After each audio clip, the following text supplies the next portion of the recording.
back, ladies and gentlemen, to my political analysis for today. Just in case you are here for the first time, I'm just requesting you to please subscribe and give this video a like. You can also press the notification bell down below so that every time I upload a video here, YouTube will automatically update you by sending you the notifications. Otherwise, to my returning subscribers, I really want to appreciate you so much because of your continued support. Actually, without your support, then this channel will not be where it is currently, and that is why I don't take your entire support for granted. So feel very much welcome as you watch this video. So having said that, now let us go straight into our analysis for today. And when the Azimio la Umoja Alliance was officially formed, it was supported with a total of 30 political parties or 30 affiliated parties. In fact, Azimio la Umoja was the largest and very powerful coalition that resembled the Rainbow Coalition that kicked out Moi from power.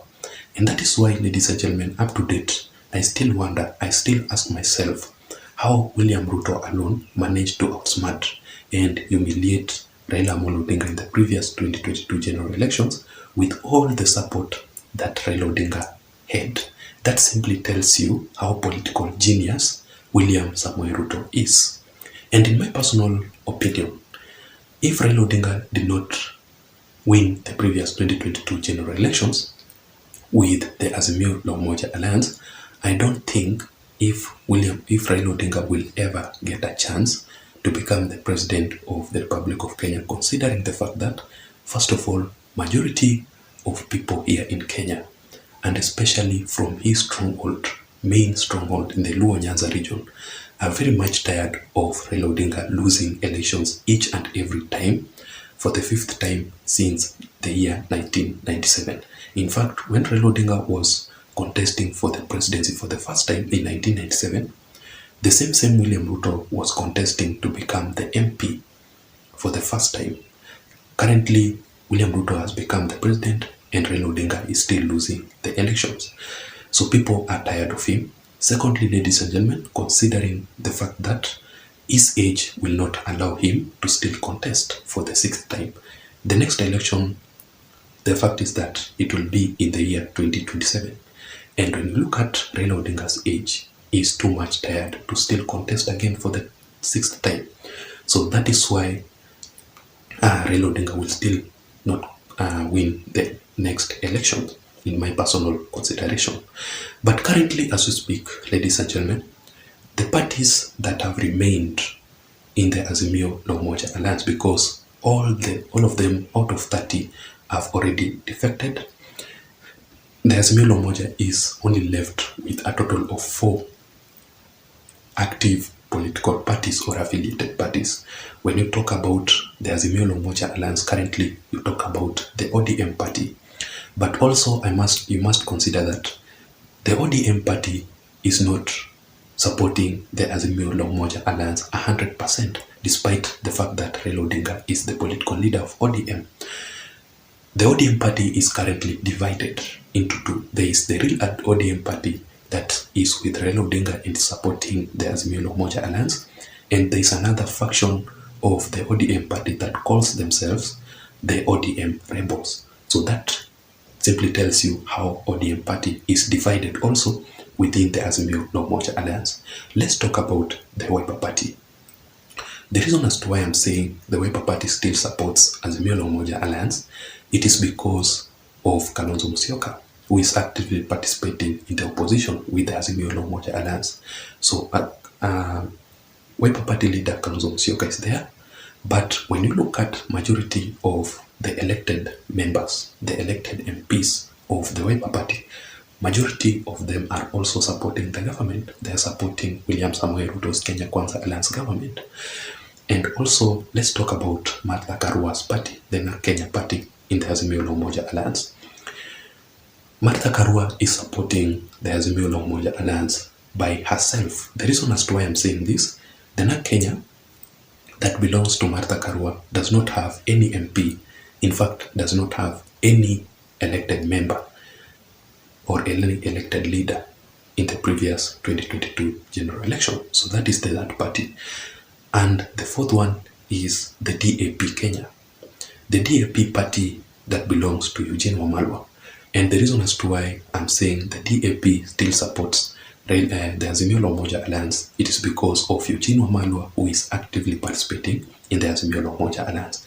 Other affiliated parties of Azimio La Umoja Alliance, and who I consider like the pillars of Azimio La Umoja Alliance, which had majority of the members of parliament, is, let's talk about the Jubilee Party. Recently, the Jubilee Party applied to withdraw from the Azimio La Umoja Alliance. And actually, we are still waiting for the ORPP to, to activate or to give permission to Kanini Kega. Kanini Kega was the one who revealed, because he's actually the Secretary General of the Jubilee Party. So if the Jubilee Party will officially withdraw, then Raila Odinga's party, or the Raila Odinga's Azimio La Umoja Alliance, will become more weak and weaker. The Jubilee Party is the second largest party in the Azimio La Umoja Alliance, whereby it has a total of 25 members of parliament.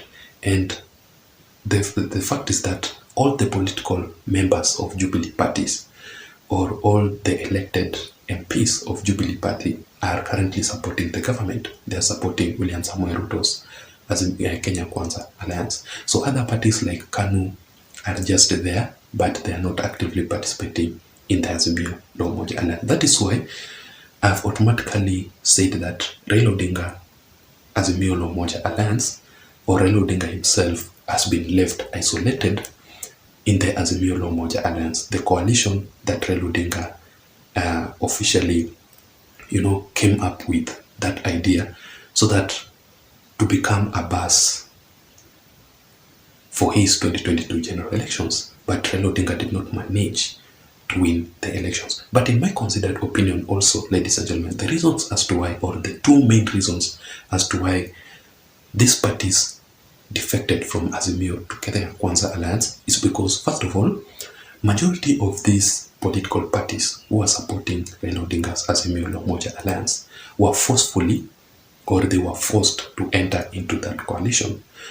Remember that Uhuru Kenyatta, the president, was in power and he was supporting Raila Amolo Odinga.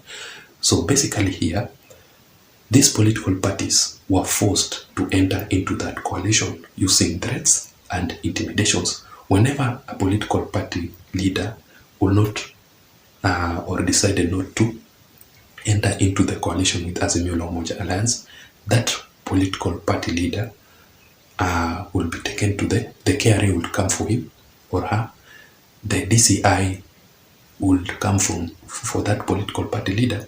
Those are the kinds of threats and intimidations that were previously used by the former regime to humiliate or to intimidate the party leaders. And that is why they were forced to enter into that coalition. And that's just to prove that Amason Kingi's party, PAA party, Amason Kingi came out clean and decided to defect, despite the fact that his political party had signed a coalition with the Azimio La Umoja Alliance.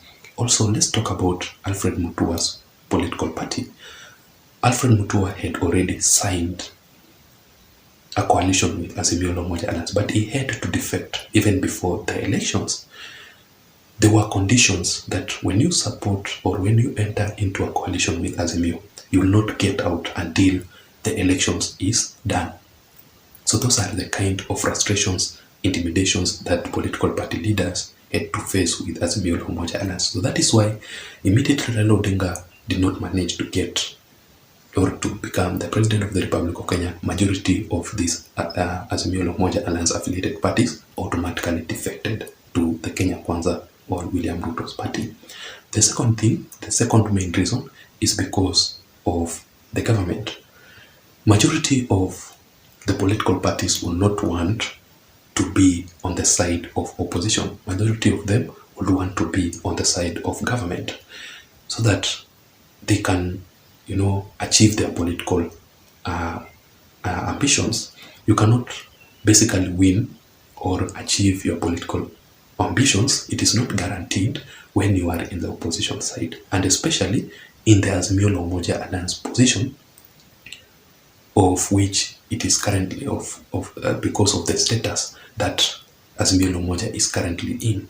So it is very, very hard for these political parties to still proceed with their political ambitions, their political achievements and careers in the opposition side. That is why they had to run to the government. So that was it, ladies and gentlemen. I don't know what you think. Let me hear your thoughts on the comment section below. Otherwise, I don't have much. Thank you so much for watching. Until next time, my name is Jason. Bye bye.